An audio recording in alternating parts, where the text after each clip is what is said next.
Tim talks about in his short span of time of serving the Lord, he's seen many people change. Yes, he's seen drug addicts change their ways and recover, which is a blessed thing.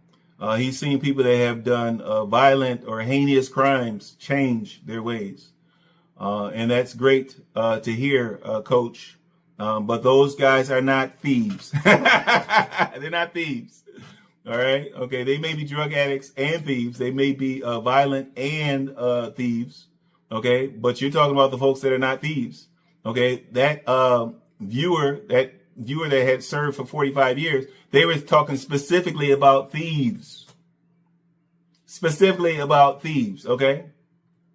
We already know that if you scratch a liar, you find a thief. All right. We already know that the inverse is true, that if you scratch a thief, you find a liar. All right, Coach. All right. And so those examples, for some reason, you left out the thieves. Which thieves have you seen over the years that have changed their ways? Okay. Much of thievery is done under the cloak of darkness. It's done when no one is watching. Okay. Now, some people, they grab a weapon. Some people grab a gun and they stick up folks. Yes, they rob folks. Okay. In broad daylight. Okay. But much of thievery happens under the cloak of darkness. Okay. Much of it happens. Okay. So how would you know if those folks have changed? Okay. But you did not bring up any thievery. Okay. You didn't bring up any of those types of actions. Okay. And now you talk about, well, when you open the Bible, you see that certain people have changed in the Bible. And I'm like, okay, Coach, you read about it. You didn't see it. You didn't see it.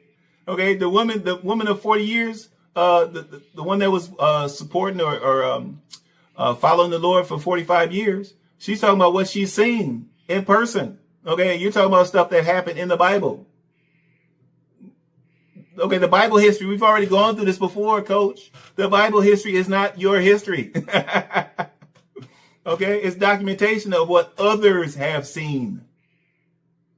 You didn't see that stuff. You weren't there in the Bible days, the supposed Bible days or the biblical times. You weren't there. You can't use those experiences as your own, Coach. What next? What next? You're going to think of yourself as being Jesus? What next? Next, you're going to talk about healing the sick? What? You're going to talk about raising the dead? What next, Coach? You're going to claim that you raised the dead at some point? I mean, come on now, Coach. Those are not your stories.